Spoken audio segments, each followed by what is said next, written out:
Hidatidosis hepática. Alternativas terapéuticas. Presentamos el caso de un niño de 10 años que ingresó por dolor abdominal y síndrome coledociano con laboratorio de patrón colestásico. Como antecedente de la primera infancia, presentaba crisis de ausencia que fue tratada oportunamente y no precisaba tratamiento al momento del ingreso. Se realizó una ecografía abdominal. Como datos positivos, se encontró en el hígado una imagen heterogénea hiperecogénica con áreas de calcificación de 3,7 centímetros no emergente en el segmento 5. Además, una segunda imagen quística con múltiples imágenes vesiculares en su interior de 6,6 centímetros emergente en el segmento 3, como se puede observar en la imagen 1. La vesícula era litiásica, de contenido homogéneo, y presentaba la vía biliar dilatada de 9,8 milímetros, como se puede ver en la imagen número 2. Se realizó además una radiografía de tórax que fue normal. Con solo estos elementos podemos definir el caso como un quiste hidatídico con una imagen patognomónica de panal de abeja o rueda de carro de un quiste hidatídico multivesicular de tipo CE2 de la clasificación de la Organización Mundial de la Salud o tipo 3 de Garvey abierto a la vía biliar. El restante quiste de tipo 4 o 5 de ambas clasificaciones no impresionó estar relacionado con el cuadro. El caso presentado prácticamente no quedan dudas, pero ¿qué estudios se deberían realizar en pacientes con lesiones quísticas, patognomónicas o no, de pacientes de áreas endémicas? Serología, inmunoglobulina G mediante ELISA o hemaglutinación indirecta o el método disponible, radiología convencional de tórax, básicamente para descartar la presencia de quistes hidatídicos pulmonares sincrónicos, la resonancia nuclear magnética con o sin colangioresonancia, la tomografía computada o la colangiografía retrógrada endoscópica. Una segunda pregunta es: ¿qué clasificación utiliza? ¿La clasificación de Garvey o la clasificación de la Organización Mundial de la Salud? Teniendo entonces el diagnóstico de quiste hidatídico abierto a la vía biliar, ¿cómo tratarías a este niño? Opción A, albendazol, CEPRE y tratamiento mini-invasivo percutáneo. Opción B, albendazol y exploración, ya sea laparoscópica o abierta. Opción C, albendazol y CEPRE solamente y esperar la evolución. En el caso de realizar una exploración quirúrgica, ¿cómo trataría el quiste sin tener en cuenta la posible apertura de la vía biliar? Opción A, apertura del quiste y evacuación del parásito y drenaje. Opción B, quistectomía subtotal, que consiste en la evacuación del parásito y resección amplia de la adventicia. Una quistectomía total o una resección hepática, ya sea típica o típica de segmentos 2 y 3. Los conocimientos previos que uno debería tener para tratar esta patología son la epidemiología, la etiopatogenia, tener bien claro la definición de la conformación del quiste hidatídico hepático, la clínica, el diagnóstico, el estudio por imágenes, que es fundamental en esta enfermedad, de la cual se desprenden las dos clasificaciones más utilizadas, la clasificación de la Organización Mundial de la Salud y la clasificación de Garvey. Y por último, los estudios de laboratorio. La hidatidosis o equinococosis quística es una zoonosis de distribución mundial causada por el parásito Echinococcus granulosus. El Echinococcus granulosus requiere dos hospederos mamíferos para completar su ciclo de vida: un huésped definitivo, carnívoro, en especial el perro, en donde se desarrolla la fase adulta en el intestino, que libera periódicamente huevos al ambiente, y un huésped intermediario, como ovinos, caprinos, bovinos, guanacos, que al ingerir los huevos presentes en el ambiente desarrollan la faz larvaria o hidátea. El humano adquiere la enfermedad por la ingesta de huevos por el estrecho contacto con los perros o con fuentes de agua o alimentos contaminados por los mismos. Es decir, que el humano no adquiere la enfermedad por la ingesta de derivados animales como ovinos o caprinos. La hidatidosis es endémica en la Argentina, con zonas de mayor prevalencia e incidencia en regiones donde se realiza faena domiciliaria de ovinos, caprinos, o en condiciones precarias sin control sanitario en las cuales los perros tienen acceso a las vísceras con quistes y relacionado con cuestiones socioculturales y económicas. En esta diapositiva podemos ver la estructura del quiste. El quiste hidatídico está compuesto por 3 capas. 2 corresponden al parásito, la tercera al tejido hepático del huésped. La capa más interna es la membrana germinativa o prolígera. Es microscópica. Es la que origina las vesículas hijas y los protoescólices, que son los elementos que ante una ruptura espontánea o accidental por trauma o intraoperatoria, originan la siembra peritoneal o pleural conocida como hidatidosis secundaria.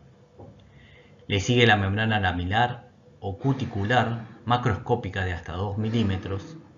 Es acelular y tiene el aspecto característico blanco como la clara de huevo cocida. Por último, la capa más externa es la adventicia o fibrosa, que es la reacción inflamatoria propia del tejido hepático que reacciona a la presencia del parásito. La Organización Mundial de la Salud ha estado trabajando para estandarizar la clasificación, ya que existían varias. En la actualidad se está trabajando en una guía de diagnóstico y tratamiento que será presentada en breve en el segundo semestre del 2020 y se basa en esta clasificación. Teniendo en cuenta que durante mucho tiempo la más ampliamente utilizada era la de Garvey, incluimos la equivalencia entre ambas. La gran utilidad de la clasificación de la Organización Mundial de la Salud, además de incluir un tipo no descripto en la clasificación de Garvey, es que, como veremos, tiene implicancias en la terapéutica, por lo que recomendamos su uso. Al igual que la clasificación de Garvey, se basa en el diagnóstico por imágenes, más específicamente en la ecografía, y teniendo en cuenta que no contamos con un estudio serológico confiable, es una de las pocas enfermedades en la cual una imagen patognomónica hace diagnóstico y define el caso como tal. Como pueden ver, cada tipo tiene una característica patognomónica y está relacionada con la vitalidad del mismo. De esta manera, el tipo CE1, la característica ecográfica patognomónica, es la de ser un quiste univesicular con el signo de la doble pared, la interna, la laminar, hiperecogénica, y la externa, la adventicia hipocogénica, con un contenido líquido homogéneo anecogénico que puede o no tener el signo del nevado. El tipo CE2, multivesicular, es característica la imagen de panal de abejas o carro de rueda. Estos dos tipos se consideran quistes activos. El tipo CE3A es el quiste univesicular con la membrana desprendida. El tipo CE3B es el tipo multivesicular mixto, es decir, que tiene áreas sólidas con vesículas hijas, con la característica imagen de queso suizo.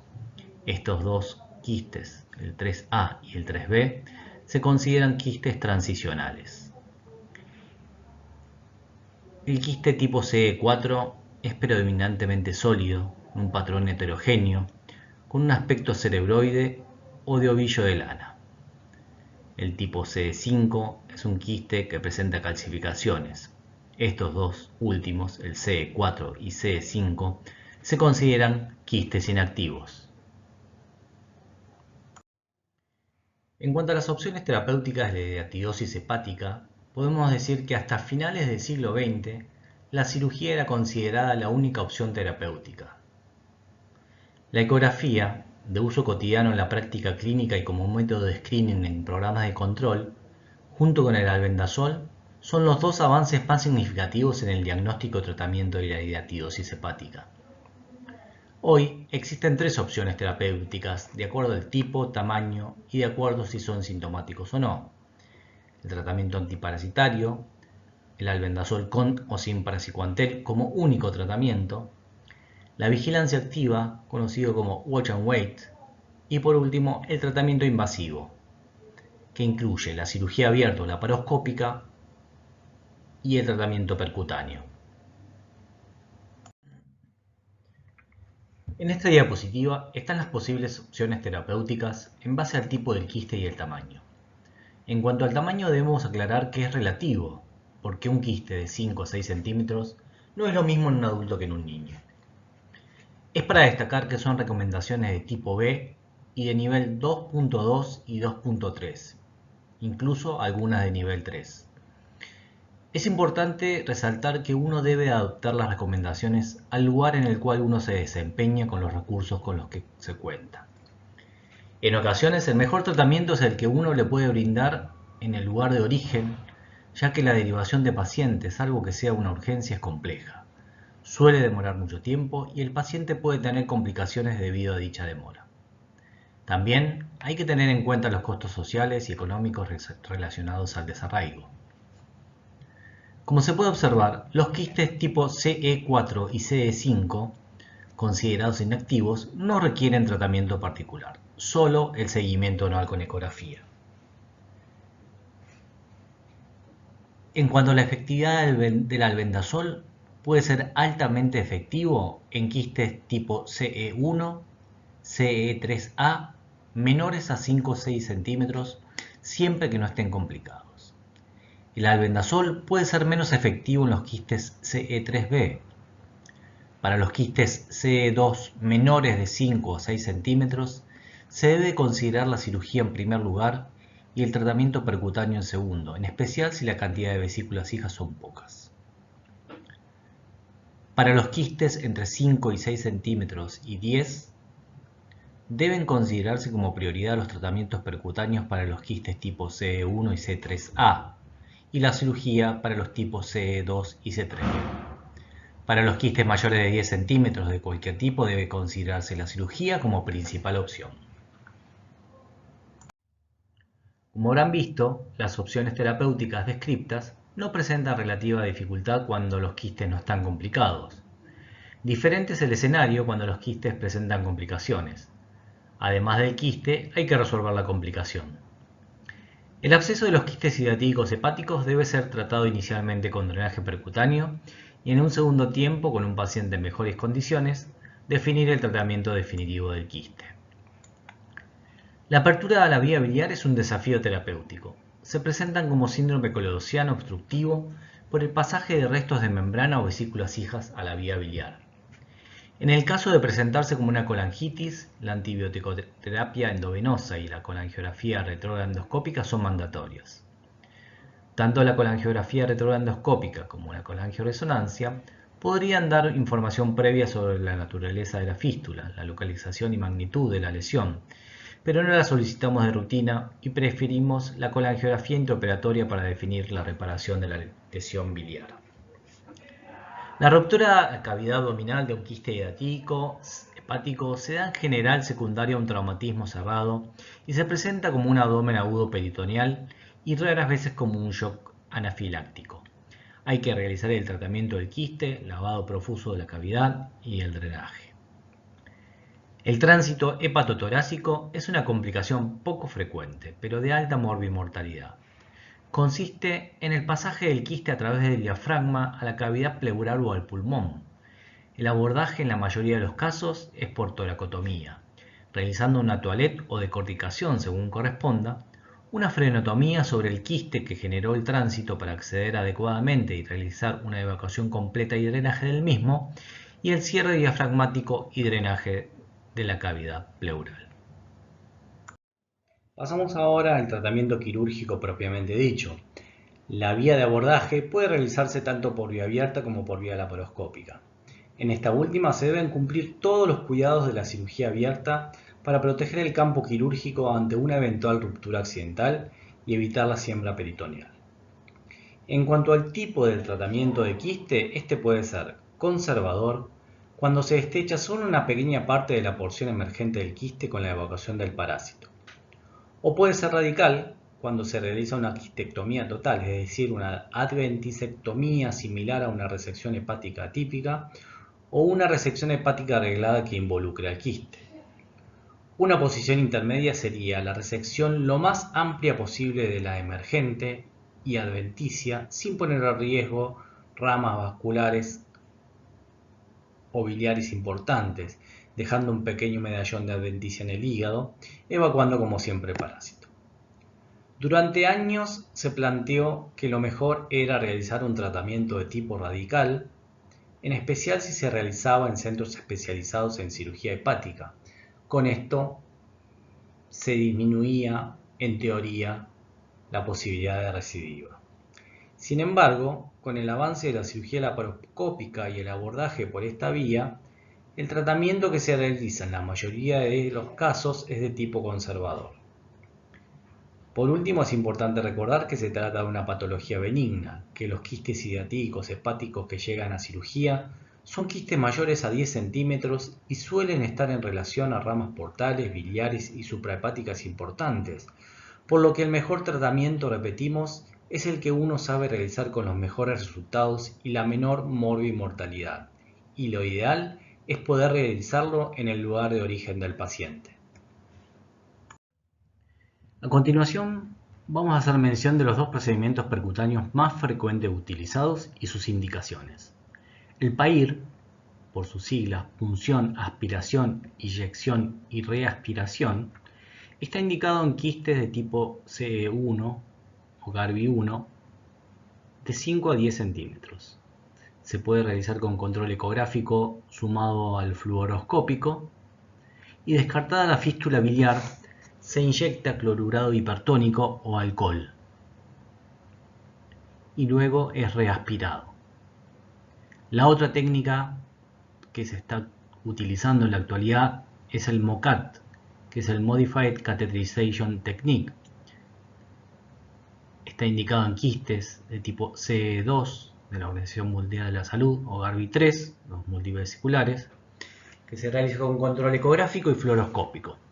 Lo que se hace es, con técnica de Seldinger, se coloca un drenaje percutáneo de 14 French y se instila y aspira en forma vigorosa solución fisiológica, aspirando vesículas hijas y restos de membrana, y se deja el catéter hasta que dé menos de 10 centímetros cúbicos. En base al caso presentado, podríamos decir que prácticamente cualquiera de los estudios, de acuerdo al caso que se presentara, podría ser necesario para el diagnóstico de un quiste hidatídico hepático. La serología, actualmente realizado por el método de ELISA para la detección de IgG, es el método de elección, o también puede utilizarse el de hemoagglutinación indirecta. El problema con la serología es que es poco sensible, con lo cual puede haber muchos falsos negativos. Es decir, que si uno pide serología para hidatidosis y si da negativa, no descarta esta enfermedad. Con respecto a la radiología convencional, es útil para los casos en los cuales se hace diagnóstico de quiste hidatídico hepático, solicitar una radiografía de tórax para descartar la presencia sincrónica de uno o más quistes a nivel torácico. La ecografía abdominal es sin duda el método diagnóstico inicial y de elección para poder realizar no solamente el diagnóstico, sino la estadificación que nos va a definir la terapéutica adecuada. La resonancia nuclear magnética es mejor que la tomografía computada para la caracterización de los quistes hidatídicos, con la ventaja de, en el caso de presentar un síndrome coledossiano, la colangioresonancia es un método para evaluar la vía biliar en forma no invasiva. La tomografía computada, en el caso de no tener un acceso rápido y sencillo a la resonancia nuclear magnética, es una opción que no debe ser descartada. Y por último, la colangiografía retrograndoscópica es de utilidad y es mandatoria en el caso de un paciente con un quiste hidatídico abierto a la vía biliar y con colangitis, y eventualmente puede servir para el diagnóstico de una fístula biliar en un paciente con un síndrome coledossiano sin colangitis. En cuanto a la clasificación, preferimos la de la Organización Mundial de la Salud por sobre la de Garvey, que tiene unas pequeñas modificaciones, ya que es la que está siendo ampliamente difundida, y la Organización Mundial de la Salud está trabajando, como les mencioné, en una guía de diagnóstico y tratamiento basada en esta clasificación. Y con respecto a la resolución de este caso en particular, no le dimos albendazol por el antecedente de estas crisis de ausencia. El albendazol, una de las contraindicaciones es el antecedentes de pacientes con epilepsia. Hicimos la exploración a cielo abierto. Y en cuanto al tratamiento del quiste, lo que hicimos fue una quistectomía subtotal, evacuamos el parásito, hicimos una resección amplia de la adventicia. Puede observarse aquí la imagen de la colangiografía intraoperatoria por vía transística, donde se ve la vía biliar intrahepática levemente dilatada, con una imagen de fuga en el segmento 3. Se observa además la vía biliar principal dilatada, con una imagen negativa que impide el pasaje hacia el duodeno. En la imagen del medio se ve la canastilla de Dormia que se ingresó por vía transística, logrando extraer restos de membrana y constatar a posteriori el buen pasaje hacia duodeno. Se realizó un abordaje mediante la parotomía, una incisión en Mercedes-Benz pequeña, con extensión más hacia la izquierda que hacia la derecha. Se hizo la colecistectomía con la colangiografía intraoperatoria, donde se observó una vía biliar intrahepática levemente dilatada, a expensas del lado izquierdo, con un segmento 3 que impresionaba con fuga, y una imagen negativa a nivel distal que impedía el pasaje hacia el duodeno. Se decidió la instrumentación transística mediante canastilla de Dormia, la cual permitió la extracción de restos de membrana con una colangiografía intraoperatoria de control con buen pasaje hacia el duodeno. Se ven aquí imágenes de la cirugía. Se ve el aspecto característico de los quistes hidatídicos hepáticos. Una vez acá liberado el epiplón que tenía adherencias hacia el quiste, emergiendo por la cara anterior e inferior del hígado, se realizó la punción inicial y evacuación inicial con el trocar de fino quieto y la posterior remoción de parte del contenido de restos de membrana y de vesículas hijas.